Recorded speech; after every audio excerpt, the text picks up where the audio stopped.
So now Indian railway finance corporation limited IRFC limited, अब देखिए यहाँ पर 169.25 का प्राइस आ चुका है और सिर्फ 22 रुपए दूर रह गए ऑल टाइम हाई तक जाने में। और लगातार जो PSU में तेजी बन रही थी बट रेलवे स्टॉक उससे पीछे थे, वो बात थोड़ी सी अब पीछे रह चुकी है। क्योंकि अगर आप देखें रेलवे स्टॉक्स जो है अब चमकना स्टार्ट कर दिए। इरकॉन देखिए आप 219 रुपए से कहां पहुंच चुका है, आप देखेंगे RVNL कहां पर पहुंच चुका है, आप देखेंगे IRFC कहां पर पहुंच चुका है। इवन आप ध्यान रखिएगा कि इन तीनों रेलवे स्टॉक्स के क्वार्टरली नंबर्स अभी आने वाले हैं। 20 तारीख को आपको जो है 20 मई के दिन आपको जो है IRFC के नंबर आते हुए दिखेंगे Q4 के, और यहाँ पर इरकॉन के भी नंबर आएंगे, RVNL के भी नंबर आएंगे। तो ऐसे नंबर आने वाले हैं, तो यहाँ पर बड़ा ही ध्यान दीजिएगा। इसके साथ साथ यहाँ पर आज NHPC का नंबर भी है, कुछ ही देर में उसको भी कवर करेंगे जैसे ही नंबर आ जाएंगे, तो इस पर ध्यान देना। और ये नंबर्स काफ़ी इंपॉर्टेंट हो गए क्योंकि Q4 ही डिसाइड करेगा। क्योंकि अगर आप देखें तो इलेक्शन की वजह से आप देखें कि बिग रैली आएगी, वो तो ठीक है, बात ठीक है, बट अभी हमें Q4 के ऊपर रिएक्ट करना ज़रूरी है। ऐसे में अगर आप देखें तो जो 22 रुपये का जो एक गैप देखने को मिल रहा है, या तो वो तुरंत ही अभी फिल होते हुए दिखेगा, और या फिर यहाँ पर आप देखेंगे कि एक डिप मिलेगा, एक बड़ा डिप मिल सकता है बिकॉज ऑफ Q4। ऐसा क्या होगा ये ज़रा देखते हैं, उसकी स्ट्रेटजी बनाएंगे। बट क्या ये स्टॉक डबल हो सकता है बिफोर इलेक्शन, या क्या इलेक्शन के टाइम तक यहाँ पर जो है, सॉरी बजट के टाइम तक यहाँ पर जो है, क्या ये स्टॉक डबल हो सकता है? ये पॉसिबिलिटी कितनी लगती है? तो देखिए सिंपल सी बात है, हमें देखना होगा बिजनेस को, और बिजनेस में ये है मोनोपोली, इनके जैसा दूसरा कोई है ही नहीं। जो भी ये कमाते हैं वही ये प्रॉफिट हो जाता है, सीधी सी बात है। एक्सपेंस के नाम पर कुछ भी नहीं है। जॉब्स की अगर बात करें तो ये कंपनी जो है वो कोई बहुत बड़ी जॉब क्रिएट कर ही नहीं है। यहाँ पर अगर आप देखें अंदर कितने लोग काम करते हैं तो वो आपको पता ही है। तो वो सारा का सारा जो ये टोटल इनकम जो आती है वो आपका यहाँ पर प्रॉफिटेबिलिटी है। सो देखिए यहाँ पर ना आप देखेंगे तो डबल की जो बात आती है, डबल की, तो वो भाई वैल्यूएशन वाली बात भी आती है। वैल्यूएशन ऑलरेडी काफ़ी हाई है, ऑलरेडी यहाँ पर जो है और महंगा होकर क्या करेगा? क्या ये स्टॉक कुछ टाइम के लिए यहाँ पर जो है डबल हो सकता है? ये एक पॉसिबिलिटी आप कह सकते हैं कि हाँ भाई जो इवेंट है वो इवेंट इसमें जो है वो प्ले किया जाए और इस स्टॉक को उछाल कर 250 के ऊपर यहाँ पर जो है तक ले जाया जाए, उसके बाद प्रॉफिट बुकिंग आ जाए, तो वो एक कोई बड़ी बात नहीं है।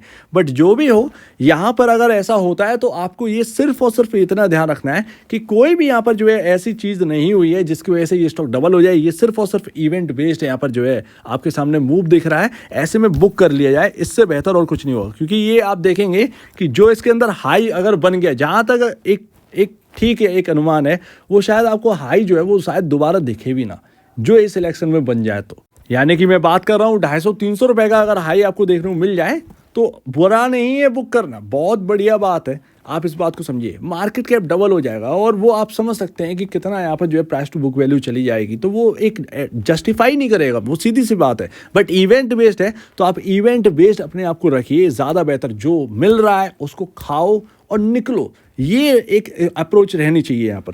फिलहाल अगर आप देखें तो सेल्स की अगर आप बात करोगे ना तो सेल्स कुछ इसी तरीके से बढ़ रही है। कोई बहुत बड़ा यहाँ पर जो है गेन आपको देखने को नहीं मिल रहा है। क्वार्टर दर क्वार्टर सेल्स में आप देखेंगे 6,767 करोड़ से जो गिरकर 6,742 करोड़ है, तो वो आसपास ही है। धीरे धीरे 100 करोड़ 50 करोड़ 100 करोड़ 50 करोड़ की यहाँ पर जो है बढ़ोतरी यहाँ पर देखने को मिलती है। अब ये Q4 बताएगा कि ये क्या यहाँ पर जो है बिग जंप आने वाला है या फिर इतना ही इनलाइन नंबर्स आएंगे। अगर इनलाइन आते हैं तो कोई सरप्राइज यहाँ पर रहेगा नहीं, सीधी सी बात है, आप इस बात को समझिए। लेकिन जो मैं कह रहा हूँ कि एक्सपेंसेस जो खर्चे हैं वो इस कंपनी के होते नहीं हैं।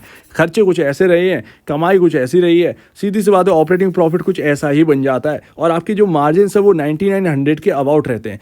दिक्कत कब आई? जब ये 99 के जो मार्जिन है अगर इसके बिलो चला जाए तो फिर IRFC के अंदर प्रॉब्लम हो सकती है, और 100 तो फिर है ही, सीधी सी बात है। और भाई बात है प्रॉफिटेबिलिटी में, तो प्रॉफिटेबिलिटी में उछाल आना है। अर्निंग पर शेयर में कितना उछाल आएगा, वही आपकी जो वैल्यूएशन है उसमें कंफर्ट लेकर आएगा। अर्निंग पर शेयर अगर तेजी से उछाल आता है, जैसे कि ये क्वार्टर बहुत अच्छा बीत गया Q4 का, और अचानक से EPS के अंदर क्वार्टर दर क्वार्टर आपको जो है 2 गुना हो गया या 3 गुना हो गया, तब तो बॉस यहाँ पर जो है वैल्यूएशन आपकी बहुत कम हो जाएगी, कंफर्ट आ जाएगा। ये एक बहुत बढ़िया बात होगी और स्टॉक फिर जो है वो अच्छे से मूव कर सकता है ऐसे में, तो वो यहाँ पर बात आ जाती है। सो दैट ये ना चाहिए। बट क्या ऐसा होता है या नहीं होता है? डिप ना हो लेकिन कम से कम EPS जो है वो अच्छा आ जाए। ज़्यादा EPS चाहिए इसके वैल्यूएशन को कंफर्ट लाने के लिए। अब वो हो पाएगा आगे या नहीं हो पाएगा, ये देखते हैं। 20 मई को देखते हैं कि कैसे रिजल्ट आते हैं।